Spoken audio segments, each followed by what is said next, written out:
There was an extraordinary incident that evoked both laughter and tears. You see, I was sharing an apartment with a girl who carried the belief that she was overweight, often drowning in self-pity. Despite her preoccupation with dieting and exercising, I cherished everything about her. She possessed a fantastic sense of humor and was well-read and knowledgeable. We had a multitude of shared interests, which made conversations effortless and enjoyable. Watching movies together in the evening was a seamless affair. Given our identical tastes, it almost felt like a dream, so much so that I occasionally pondered formalizing our relationship. She was a burst of vibrant energy, and I lovingly referred to her as Girl Fireworks due to her boundless imagination and inclination for eccentric actions. Life was joyful and delightful until that fateful moment. I typically park my car in the underground parking lot behind my house after work. It's convenient to leave it there overnight and pick it up in the morning. Since we all have different schedules, I rarely bump into my neighbors down there, although we are acquainted with one another. However, there was a time when my car needed repairs and was in the shop for about 3 weeks. One day during my lunch break, I received a call notifying me that my car was ready for pickup. I left work early to retrieve it and brought it back to our parking lot. As I exited my car, I unexpectedly encountered a neighbor from our entrance. "Oh, Andriika, you're still living here," he exclaimed, genuinely surprised and pleased to see me. "Why wouldn't I be?"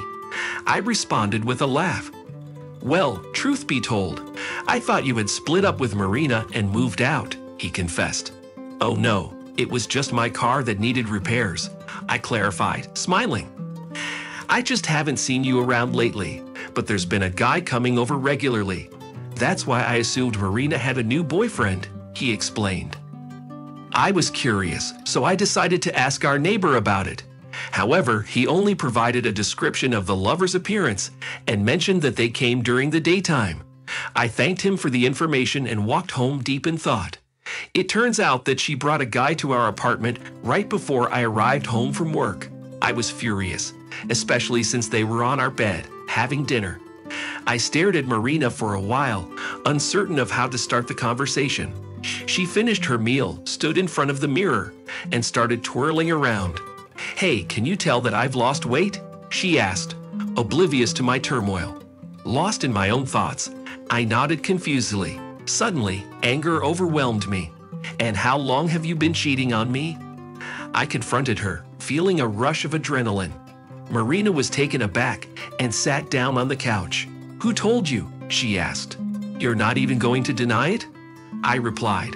It seemed pointless to deny anything when I already knew the truth. To my surprise, Marina looked at me with innocent eyes and smiled. "Well, I did it all for you," she confessed. I was even more shocked.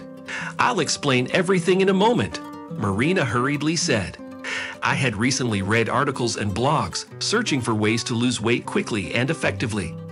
I came across suggestions that adrenaline and fear could lead to significant results.